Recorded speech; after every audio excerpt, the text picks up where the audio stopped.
Muchas gracias a todos por la atención y por el interés en este tema tan difícil y tan actual que requiere una iluminación desde la fe. Y como los sacerdotes tenemos que ser maestros en la fe, tenemos que también ocuparnos de estas cosas, y es lo que nos pide la Iglesia, y muy especialmente de este tema, porque ayudar a las personas para tener una vida íntegra, para tener la verdadera salud, significa ayudar a las personas a tener esa salud que está en Cristo. En latín, ustedes saben, la palabra salus significa al mismo tiempo salvación y salud, porque la salud en sentido pleno nos la trajo Cristo, el hombre perfecto, como nos explicaba el padre Gonzalo y como estaba supuesto también en toda la explicación del padre Gavino, que nos refirió cómo la salvación de Cristo nos llega especialmente a través de los sacramentos. Por eso no hay ninguna oposición entre la tarea del sacerdote en cuanto director espiritual y en cuanto confesor y la tarea del psicólogo. Son tareas complementarias que hasta cierto punto coinciden y en otros aspectos son diferentes, pero esta diferencia depende de las situaciones concretas en las cuales versan las personas, y además depende de las diferentes capacidades de los psicólogos, porque la profesión del psicólogo no se puede tomar en un sentido unívoco. Hay diferentes maneras de ser psicólogo y no todos los psicólogos sirven para lo mismo, ni tienen las mismas capacidades y habilidades y conocimientos. Y por eso es tan importante, como hemos subrayado en otras oportunidades, en estas jornadas, la humildad del psicoterapeuta, es decir, que conozca sus propios límites, sea en el orden natural, sea en el orden sobrenatural. Todo lo cual es contrario al discurso del método. Descartes, el filósofo del siglo XVII, tenía esta expresión, este libro, el discurso del método, que de alguna manera es programático de la concepción de la ciencia que vino después. Y nosotros estamos obsesionados por el método científico. Esa obsesión por el método es más bien la enfermedad de la cual nos tenemos que curar, porque es la raíz. Buscar el método único que resuelva todos los problemas, por lo menos en un determinado campo de la realidad. El método, entendido como una serie de pasos, como un procedimiento, como un protocolo, como dicen los médicos, no es lo más apropiado para tratar acerca de la persona, que es una unidad que trasciende la observación empírica. Es una unidad metafísica porque la persona es tal por algo que la hace persona y que es no su materia, no su individualidad, no las fuerzas de la naturaleza que confluyen en ella, sino el ser que viene por participación del ser absoluto de Dios, el Creador. Cada persona se constituye como tal porque Dios crea el alma. Y porque Dios crea el alma, existe el cuerpo. Porque Dios crea el alma, existe la unidad, la totalidad de la persona. En el caso de Cristo, esa totalidad, esa unidad es increada. Cristo es persona divina, no es persona humana. En el caso de todos nosotros, esa totalidad y esa unidad son creadas. Somos personas creadas, quiere decir, la unidad que constituye nuestro ser, esa unidad última, viene por participación del ser divino a través de la creación del alma. El hombre no es creado como individualidad porque surge por generación, pero el alma sí es creada, y el alma es lo principal del hombre, es lo que da consistencia, constitución a la persona entera. Y justamente la psicología es estudio de la persona desde el punto de vista del alma. La medicina también estudia a la persona, pero la estudia desde el punto de vista del cuerpo. Y el alma implica todo en la persona. ¿Por qué? Porque el alma constituye el todo. No se identifica con toda la persona, pero la constituye en su totalidad. La hace el alma, la forma, como decía Aristóteles. Por eso es tan importante que en la psicología tengamos una visión unitaria de la persona, que no realicemos un análisis artificial que quite implícita o explícitamente la unidad de la persona. Muy especialmente porque la psicología tiene un aspecto práctico. Se trata no solamente de estudiar el ser de la persona, sino de estudiar cómo la persona actúa.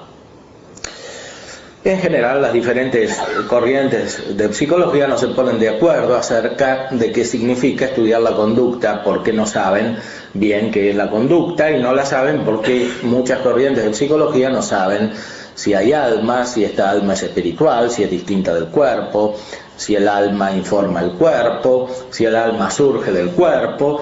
Por eso no hay acuerdo entre las corrientes psicológicas, lo cual significa que no hay acuerdo respecto del objeto de la psicología, hasta tal punto que muchas veces se renuncia a definir la psicología simplemente para describirla y para tener un acuerdo práctico elemental. Evidentemente, desde un punto de vista profundo, esta posición no es aceptable. No es aceptable porque tenemos una inteligencia, y con esa inteligencia estamos llamados a captar en su realidad, que es profunda, la persona. La persona es profunda como reflejo de ese ser divino que es infinito, y requiere proporcionalmente una consideración profunda. Esa consideración profunda significa, en primer lugar, una consideración unitaria. Si no se llega a la unidad, no se llega a la profundidad, porque no se llega al ser. Como decían los medievales, el ente y lo uno se convierten. No se puede separar la persona. Si uno separa a la persona, deja de tratar con la persona, porque no existe la persona separada, no es más persona. Es metafísicamente imposible que haya una consideración separada de la persona. No alcanzamos la persona, alcanzamos una realidad artificial que existe en nuestra mente, y caemos así en el idealismo. Y el idealismo nos separa de la realidad. Y esa es la gran enfermedad de la modernidad, de la cual nos tenemos que curar. Y no nos curamos realizando una psicología que sigue la corriente de la enfermedad o las causas de la enfermedad. Es necesario salirse de esa corriente y considerar la persona en su unidad. Ahora bien, esa consideración puede ser más o menos profunda. Si pensamos con la inteligencia a nivel verdaderamente humano, podemos llegar a la persona, incluso sin la fe. Pero para captar la problemática total en su dinamicidad, en sus actos concretos, no podemos prescindir de la fe, porque sin la fe no sabemos a dónde va la persona. Si la persona termina en la muerte, como dice Freud y como dice Heidegger, ser para la muerte, entonces perdemos de nuevo la persona, que es justamente lo que le pasó a Freud. Para Freud, todo va hacia la muerte. El instinto de muerte es superior a ese instinto de vida, a ese impulso vital que se manifiesta de muchas maneras. Y para la filosofía, de una manera universal, para el existencialismo, para el posmodernismo, sucede lo mismo. Ser para la muerte, que no es otra cosa que la expresión del idealismo de base, fundamental, que está en Hegel. Lo negativo es el alma de todo, dice Hegel. Y eso negativo es la nada, que está incluida en todas las cosas. Por eso para Hegel no hay unidad. Y como no hay unidad de toda la realidad, tampoco hay persona. El idealismo disuelve la individualidad justamente de la persona, disuelve la substancia, disuelve el ser de la persona en una concepción mental. Freud es de alguna manera heredero de ese idealismo, aunque no sea un gran filósofo, es sin embargo filósofo, y manifiesta de una manera teórica esa disgregación de la visión de la realidad que es solidaria de la pérdida del sentido, de la captación de la unidad de la persona. ¿Cuál es el remedio? El remedio es una visión metafísica que no se puede recuperar, de hecho, sin una visión teológica. Y para esto tenemos la tradición del pensamiento cristiano, que surge de la revelación, de la Sagrada Escritura. La Sagrada Escritura nos hace tocar la persona de Cristo, la unidad de la persona divina de Cristo. Si no llegamos a la persona divina de Cristo, no hay teología y no hay fe. Por eso los judíos que discutían con él, lo dice el Evangelio de San Juan, lo veían como separado. Por una parte hacía cosas propias de Dios, los milagros. Por otra parte era un hombre como los demás, como ellos, y pensaban que la mente de Cristo era como la de ellos, es decir, hipócritas, malvados, sepulcros blanqueados, como les dice el mismo Cristo. Ellos proyectaban sobre Cristo ese vacío interior que tenían, no captaban la unidad. Y Cristo les dice: el padre de ustedes no es Abraham,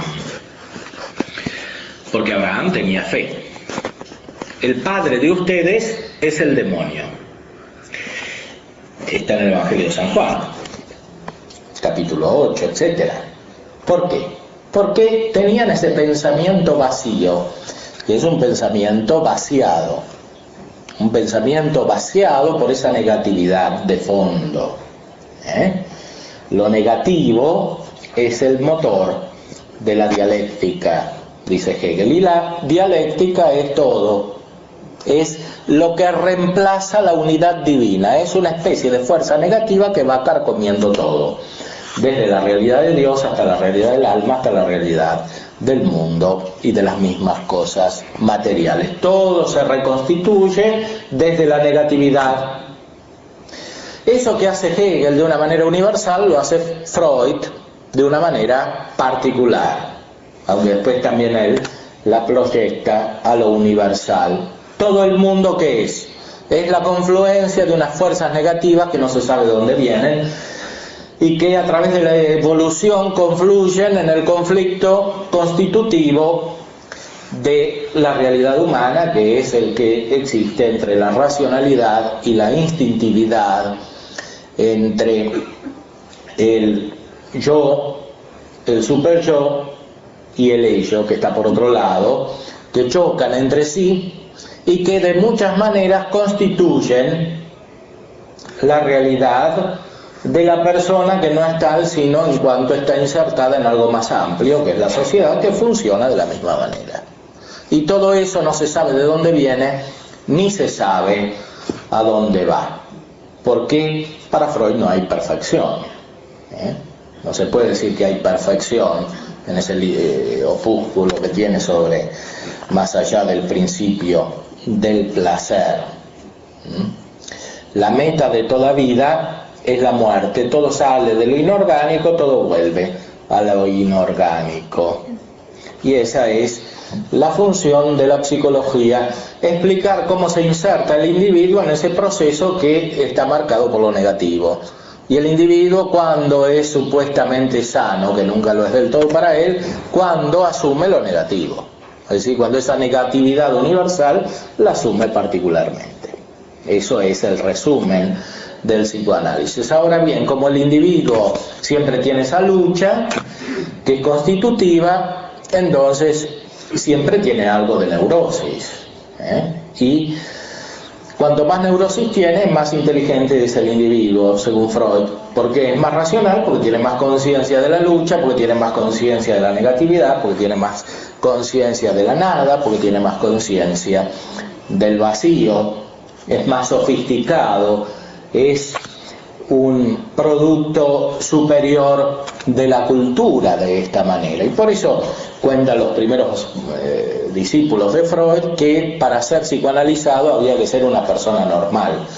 Las personas lábiles no podían ser psicoanalizadas porque se requiere un individuo de categoría superior, es decir, un individuo que piensa, un individuo que tiene racionalidad. En cambio, los pobres enfermos mentales o los locos, esos no pueden ser psicoanalizados, porque no hay materia como para eso, como para que aflore esa potencia de lo negativo, que es una potencia destructiva.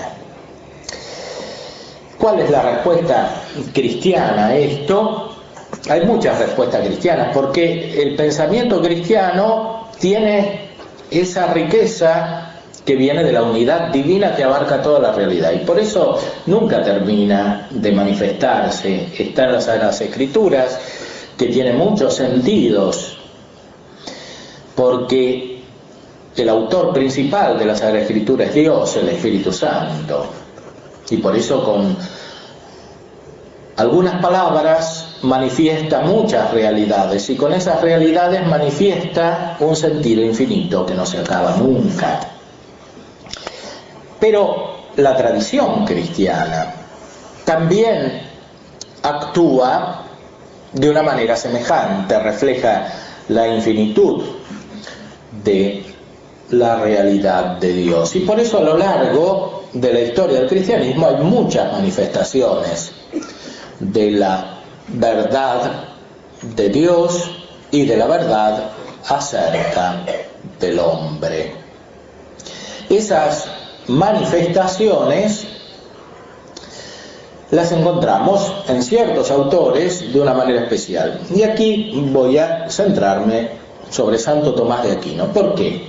Porque hay muchos. El padre Gonzalo citó los padres de la Iglesia, el padre Gavino citó a San Alfonso, María de Ligorio. Hay tantos autores que son desconocidos para nosotros, que tienen una riqueza inmensa. ¿Por qué seguimos a Santo Tomás? Porque estamos en una universidad católica y el Concilio Vaticano II pide que la relación entre la teología, la filosofía y las ciencias que se estudian en las universidades católicas se haga siguiendo la doctrina y la enseñanza universal de Santo Tomás de Aquino. ¿Cuál es la razón de esto? Que Santo Tomás tiene un carisma especial. Santo Tomás tiene un carisma para aclarar, porque es un gran filósofo. Santo Tomás tiene el carisma de la universalidad. El carisma de la universalidad significa justamente el carisma para reflejar la unidad de Dios en las diversas manifestaciones de la vida cultural. La filosofía sirve justamente para entablar un diálogo universal, un diálogo que no renuncia a la iluminación, sino muy por el contrario. Hay un verdadero diálogo cuando alguien cree saber algo. Alguien cree saber algo y lo comunica. Y eventualmente en el diálogo se resuelven las objeciones, en el diálogo se refutan las opiniones equivocadas, en el diálogo se hace clara la posición de cada uno, incluso la posición de aquellos que no alcanzan a comprender adecuadamente la verdad. Por eso, en el decreto del Concilio Vaticano II, que se llama Gravissimum Educationis, está puesta la necesidad justamente de atender al pensamiento de Santo Tomás de Aquino para captar cómo tiene que hacerse la ciencia en una universidad católica. Santo Tomás tiene una obra capital, que es la Suma de Teología, y en esta Suma de Teología trata muy especialmente acerca de la gracia de Dios, sobre todo en la cuestión 109 de la Prima Secunda, sobre la cual me voy a centrar. Explica ahí que, como había enseñado San Agustín, no es posible cumplir todo lo que corresponde a la vida humana sin la gracia de Dios. ¿Por qué? Porque el hombre está enfermo, y usa la palabra enfermo. Enfermo es una palabra que viene de la tradición, está en los padres de la Iglesia y viene del mismo Evangelio. Cristo es el médico divino, que cura. Y es lo que querían decir inmediatamente los milagros. Cristo curaba el cuerpo para indicar la curación del alma. Y si la curación del cuerpo era real, como lo era, porque los milagros eran verdaderos, la persona que estaba enferma en el cuerpo se sanaba, mucho más real era la curación del alma, porque el alma es más real que el cuerpo. La diferencia de lo que muchas veces la cultura moderna nos lleva a pensar. Por eso, si se cura el alma, se readquiere la realidad que se había perdido. Eso significa que la curación es real, que se perdió algo y eso que se perdió se recupera. Pero la revelación nos dice que no solamente se recupera lo que se perdió, sino que adquirimos más, porque la curación viene por la unión con Cristo, hombre perfecto, como enseñaban los padres, San Juan Damasceno y después Santo Tomás, y el magisterio de la Iglesia hasta nuestros días, hasta el Concilio Vaticano II. Cristo, hombre perfecto, significa dos cosas. Primero, Cristo tiene todo lo que pertenece a la humanidad, tiene una naturaleza humana verdadera, como la nuestra. Ahora bien, no pertenece a la humanidad la ignorancia o el pecado. Eso es un defecto de la humanidad, no es parte de la humanidad, no es lo que integra de verdad la naturaleza humana, sino lo que la hace deficiente. Por eso, Cristo, hombre perfecto, tiene todo lo que pertenece verdaderamente a la naturaleza humana, pero no lo que es defecto de la naturaleza humana, salvo aquellos defectos que Él asumió voluntariamente para nuestra salvación. Esos defectos, que son defectos principalmente del cuerpo. Cristo adquirió la capacidad de tener hambre, la capacidad de sufrir corporalmente, y Cristo también asumió la capacidad de tener tristeza, etc. Todo eso junto con la naturaleza humana. Son defectos que están en la naturaleza humana, que no son contrarios a la naturaleza humana. y que Cristo usa instrumentalmente para liberarnos de otros defectos, que son los que cité antes, es decir, la ignorancia y el pecado principalmente. Pero Cristo, hombre perfecto, significa otra cosa más profunda que Santo Tomás enseña de una manera admirable siguiendo los padres. Es decir, la naturaleza humana en su realidad natural está perfeccionada por la gracia, que es un super ser, como decíamos ayer, y además Cristo realiza toda la naturaleza humana, es decir, la unidad de Cristo como persona divina es tal, es infinita, que lleva a su perfección toda la unidad de la naturaleza humana, que quiere decir que en Cristo está la perfección de todas las personas humanas. La persona de Cristo no es persona humana, es persona divina, infinita.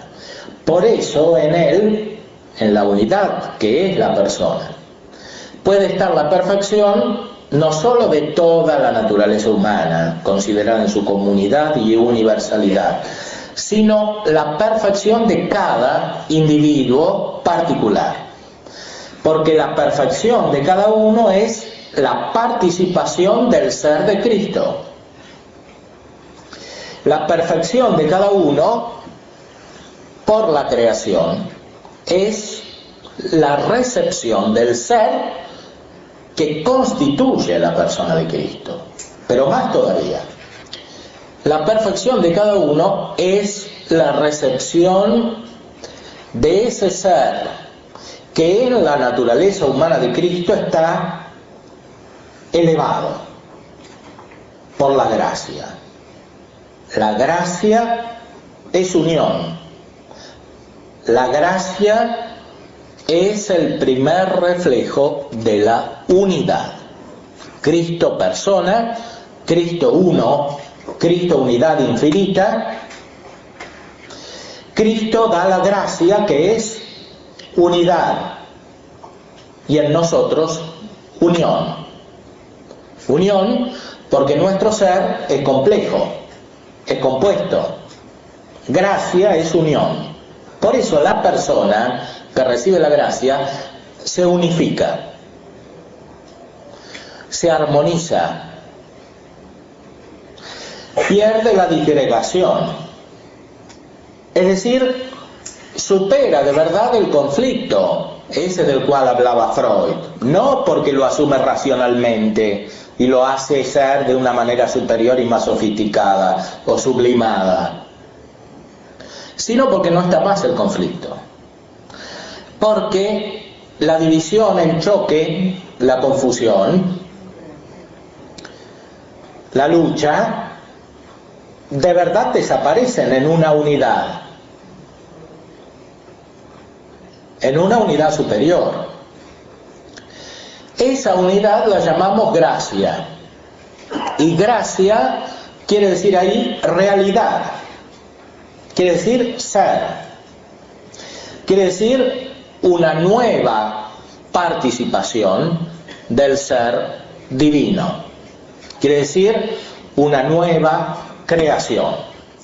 Esto es lo que entendían los padres de la Iglesia.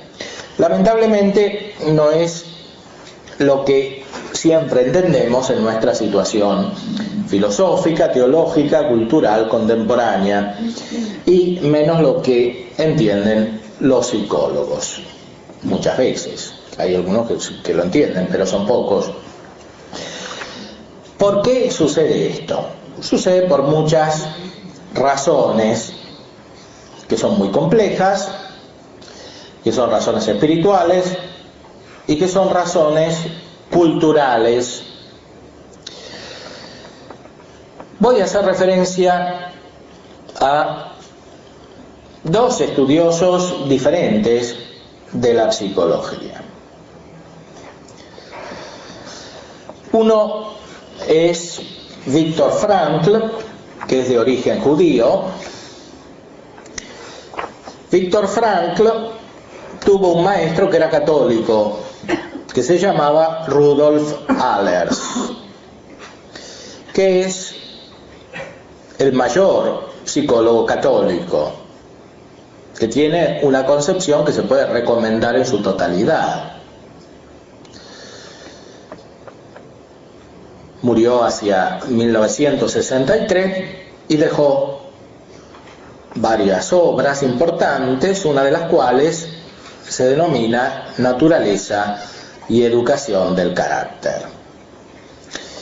En este conjunto de artículos de Frankl, que se llama Logoterapia y Análisis Existencial, hay uno sobre Allers. Es un homenaje muy fuerte a Allers, el psicólogo católico, citando los textos de Allers. Se ve que la impresión que le había hecho a Frankl era muy profunda. Lamentablemente, como veremos, Frankl no siguió el impulso de esta impresión y en textos sucesivos se aleja radicalmente del pensamiento de Allers. Pero veamos lo que decía todavía aquí cuando hizo el homenaje a Allers. ¿Cuál es, pues, la teoría sobre las neurosis propia de Allers? Para él, y Frankl cita ahora a Allers, la neurosis como enfermedad y desviación de lo normal es la consecuencia de la rebelión de la criatura contra su natural carácter finito y su impotencia. Si esta rebelión se viviera de forma consciente, debería conducir consecuentemente a la aniquilación del hombre. El hecho de que un ser sea capaz de aspirar a su no ser es contradictorio en sí, porque su ser representa en primer lugar el presupuesto para su aspiración.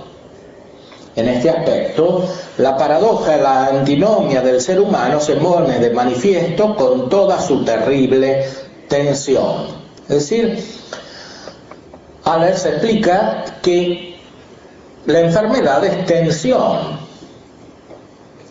o como decía antes Freud, es conflicto, es lucha.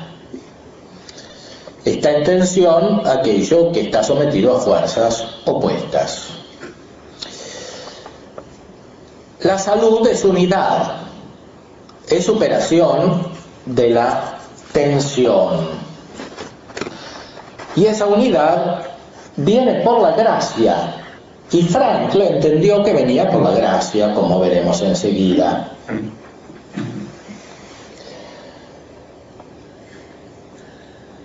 No se destruye más que lo que se reemplaza, observa Junier acertadamente. Junier es un estudioso psicólogo, estudioso de Allers. La crítica del maestro austroamericano no representa toda su obra. Esta tiene por objetivo dejar un lugar libre para la antropología total. ¿Cuál es la antropología total? Es la antropología profunda, como pusimos por título al libro. Es la antropología que capta la unidad de la persona. Sin embargo, agrega Frankl, nos parece que la humanidad de la antropología de Allers no se ha puesto de manifiesto más claramente en ninguna parte que en la siguiente confesión.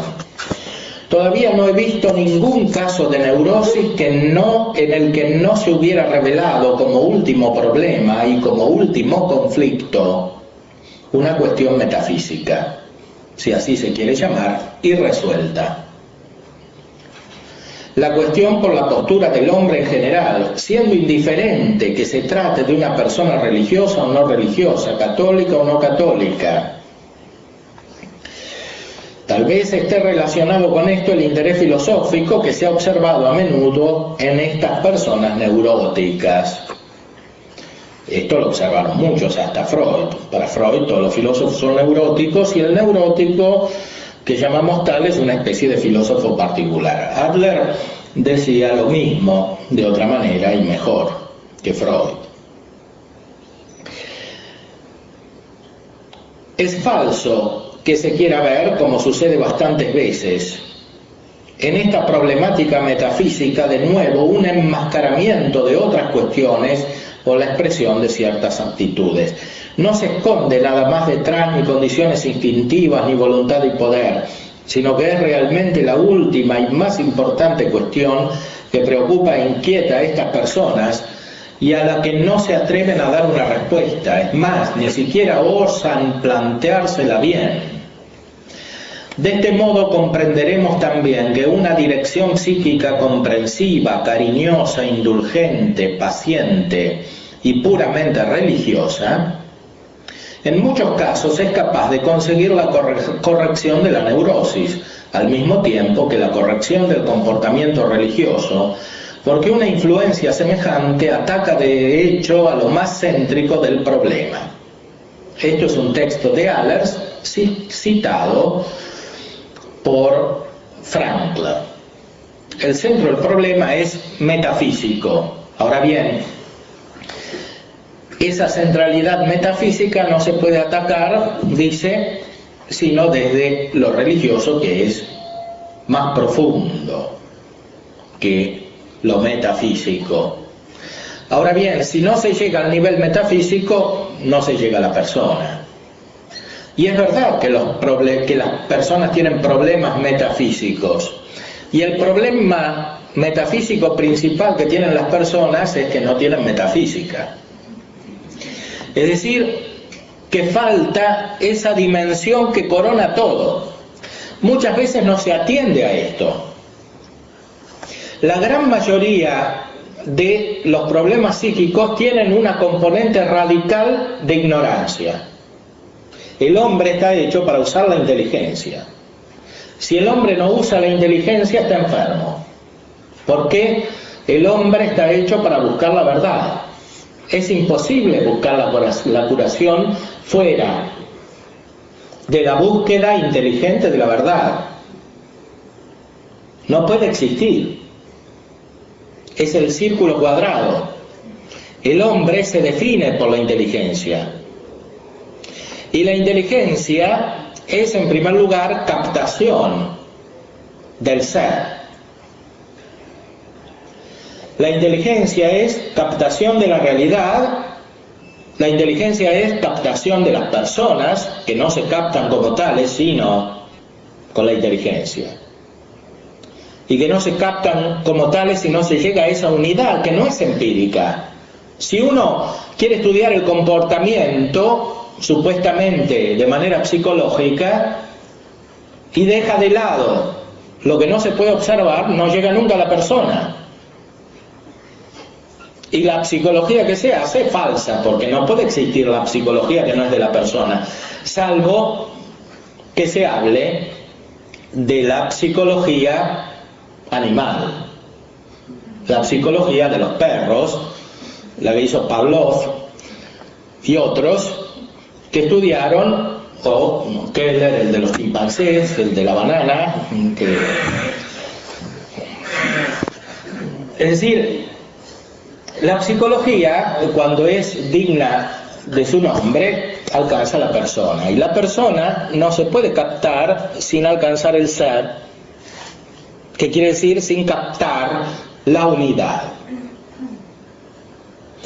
Ahora bien, como la naturaleza humana está enferma, hasta que no está unida a Cristo, sucede que es muy difícil captar la persona.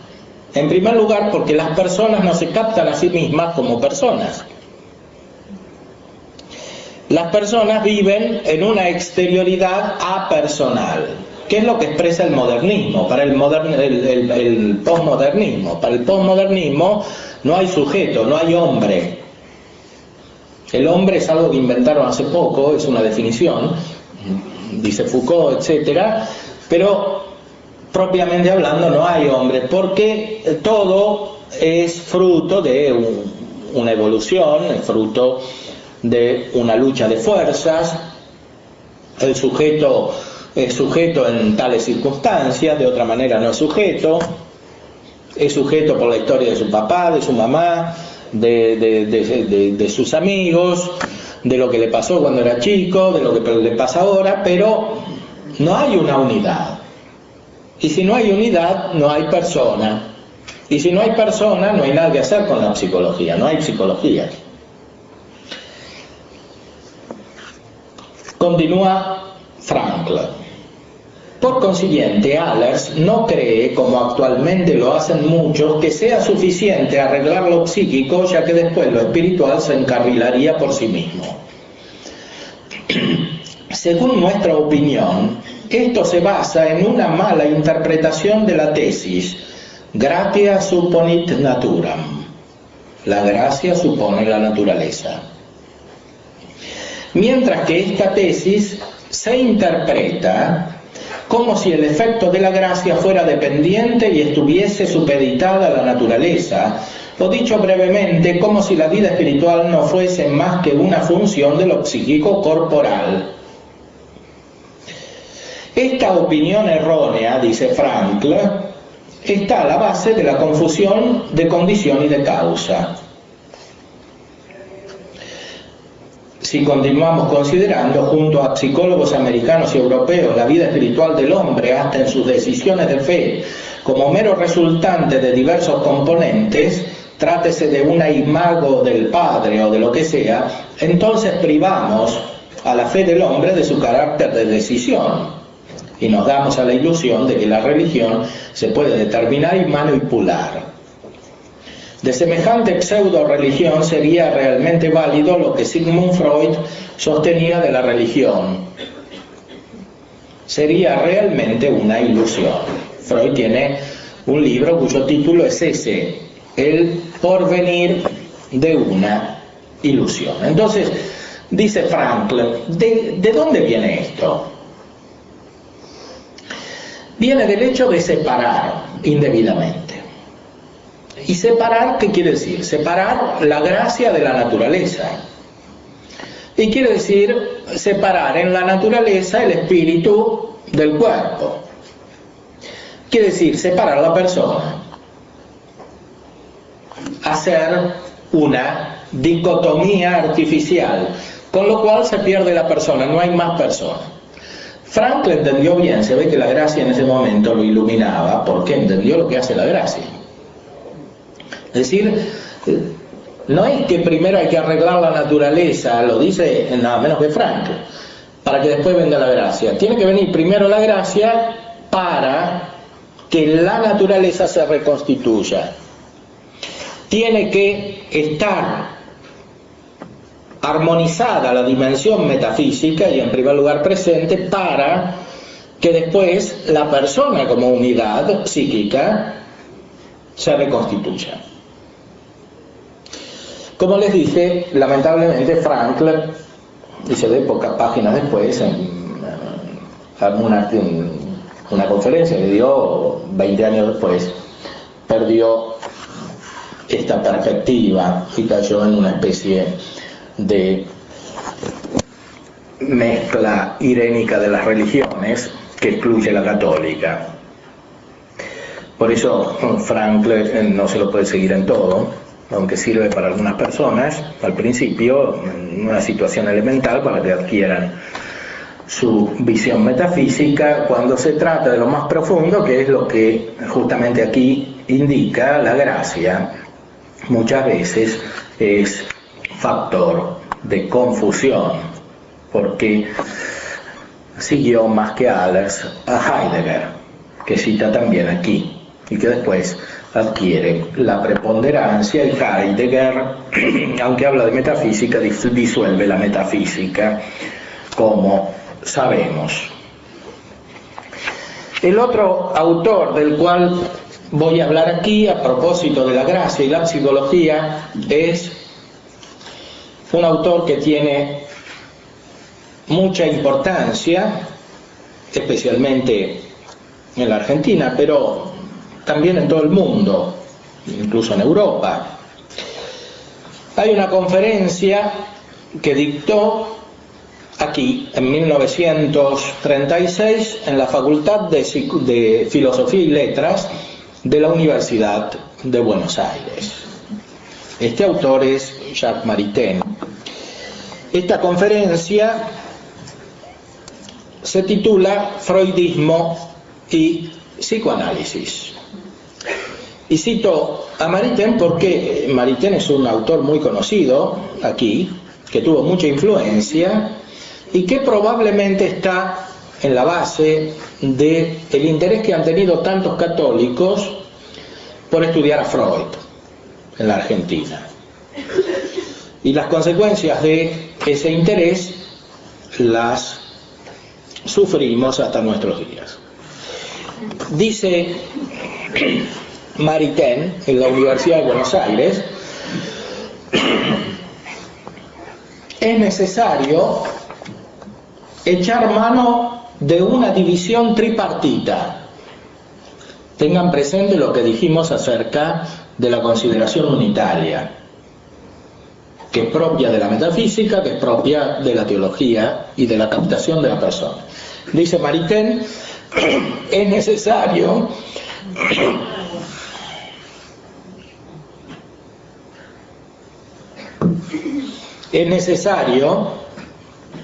echar mano de una división tripartita.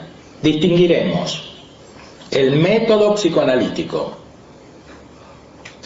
la psicología freudiana, la filosofía freudiana.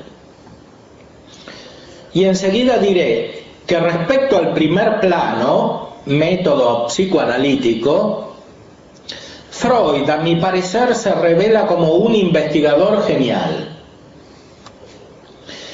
Respecto del tercer plano, filosofía freudiana, casi como un obsesionado. Con relación al segundo plano, psicología freudiana, como un psicólogo de gran valor, cuyas ideas, activadas por su asombroso instinto de descubrimiento, están viciadas por un empirismo radical y por una metafísica aberrante, inconsciente de sí misma. Bueno, creo que todos en esta breve frase percibimos un problema, porque para Maritain al mismo tiempo se puede ser un genial en el método psicoanalítico, se puede ser un obsesionado nada menos que de la filosofía, un obsesionado en el contexto teológico y espiritual que Maritain conocía perfectamente porque era discípulo de Garrigou-Lagrange. Quiere decir un endemoniado no del todo poseído, sino uno que está influido por el demonio en su imaginación y en su afectividad. Bueno, entonces Freud es al mismo tiempo un descubridor de un método genial, un obsesionado y después uno que tiene una metafísica aberrante.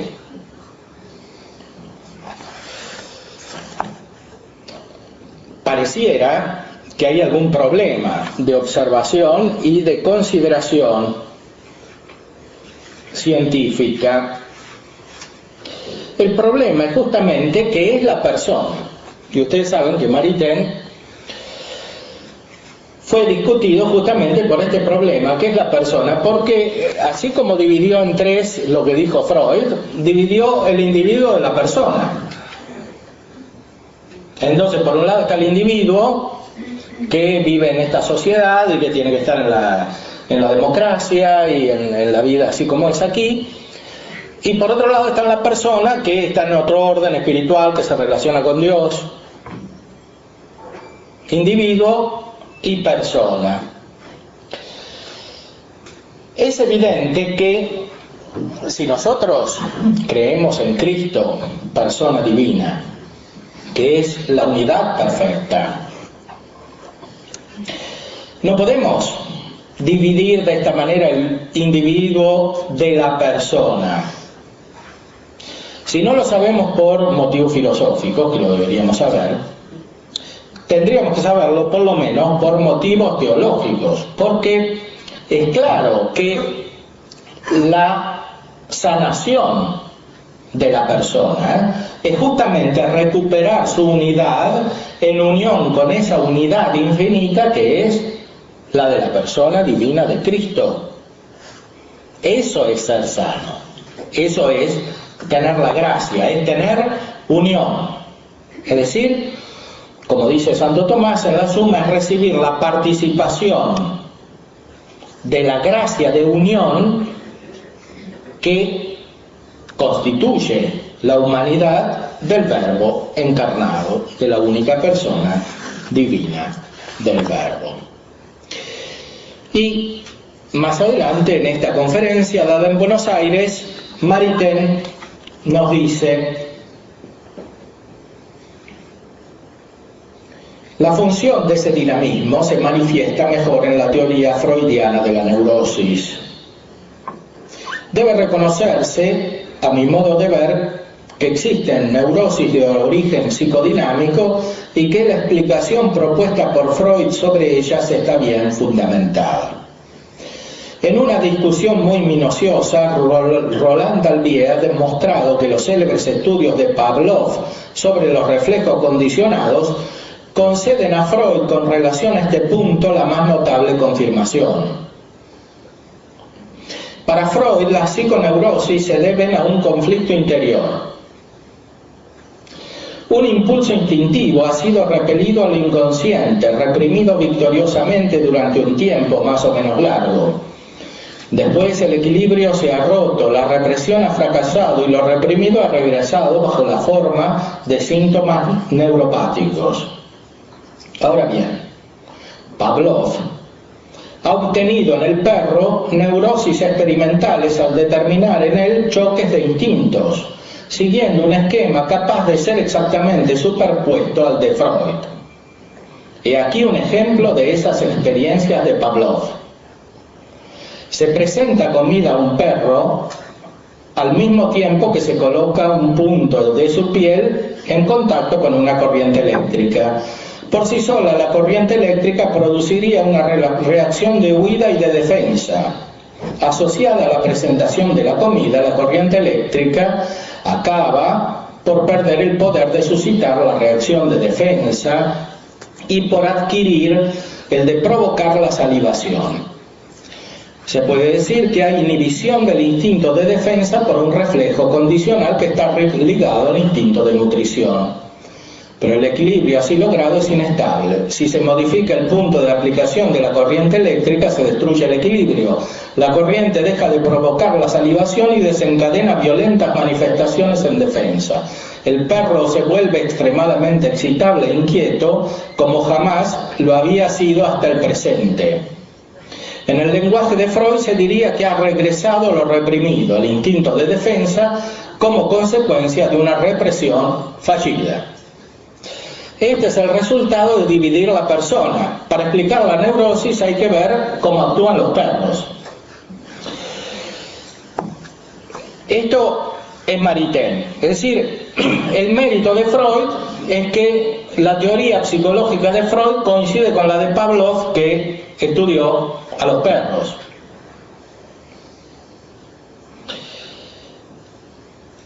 Si todo es sentimiento, dice Hegel en una frase famosa, el mejor cristiano sería el perro, porque es el que tiene más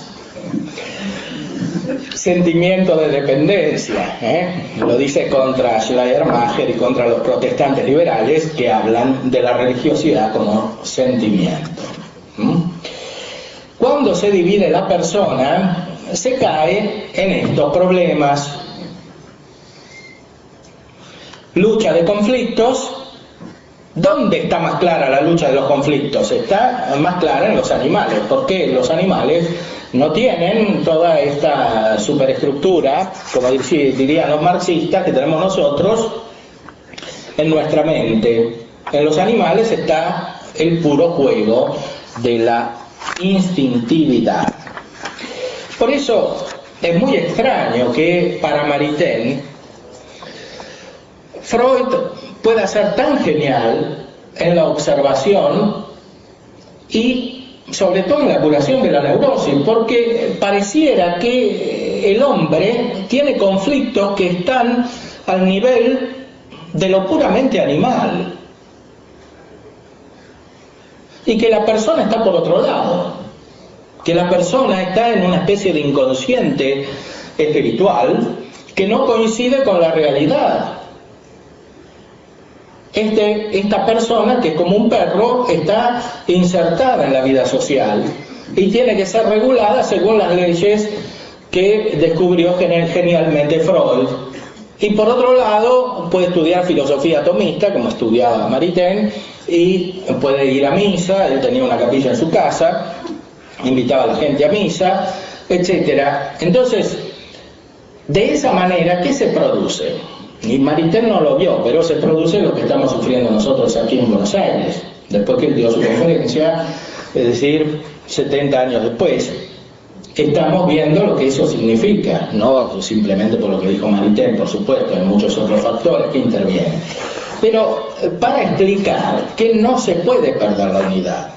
Si se pierde la unidad, se pierde el ser.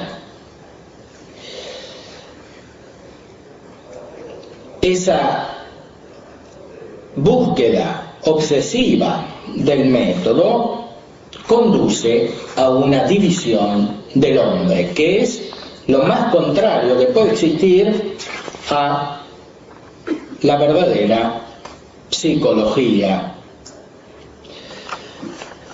Terminemos con alguna otra cita.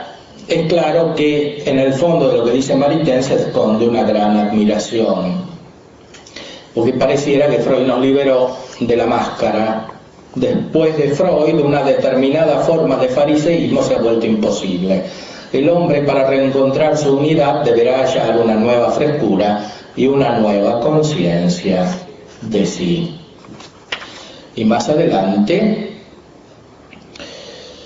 en definitiva, ahí creemos en el fondo de la metafísica freudiana lo que Max Scheler ha llamado el resentimiento.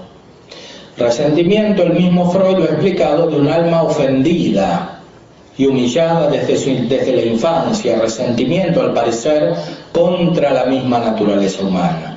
Resentimiento sobre todo contra todo lo que formas y regulaciones racionales, morales y religiosas, pretendiendo en nombre de un ideal abatir el mundo de la instintividad, acrecentaría la desgracia de los hombres y provocaría en ellos el desorden psíquico. Y aquí le vuelve a Maritain la admiración por Freud. Hemos notado ya que ese pesimismo amargo no carece de cierta grandeza. Parece verdaderamente que una especie de piedad desesperada que se podría descubrir también en Lutero lleva a Freud, que encara todas las cosas desde el ángulo de la clínica de la psiconeurosis, a hacer de la moral, con sus prohibiciones que él considera arbitrarias y con el sentimiento de culpabilidad que desarrolla, responsable del diluvio de males y de torturas suplementarias que los hombres se infligen a sí mismos. Sobre todo, Freud detesta la moral sexual cultural. A mi juicio, convendría advertir aquí, en primer lugar, que la especie humana es una especie que no puede vivir y desarrollarse más que en el estado de cultura. En segundo lugar, que las reglas de la moral cultural tienden precisamente a disminuir las causas de los sufrimientos y de los males a los que está expuesta esta especie, a aumentar su tensión creadora. Pero no puede entender a ese fin sin herir duramente al individuo. De donde se sigue que la moral se convierte para la humanidad en un yugo tan intolerable como necesario, desde el momento que el amor no viene a aliviar ese yugo, y si un régimen de misericordia divina no viene a compensar el de la ley y a subordinarlo sin abolirlo. Es decir, Maritain fundamentalmente está de acuerdo con Freud. Es decir, no se sana ese resentimiento, sino que de alguna manera se compensa, que es la palabra que usa él. O sea, no se supera la concepción de la ley antigua que dice Freud. La moral es impositiva y nos cuesta siempre, y de alguna manera la tenemos que soportar porque vivimos en la cultura. Y para que la podamos soportar en la cultura, tenemos que recibir el amor por otro lado y la misericordia, y así se compensa una cosa con la otra.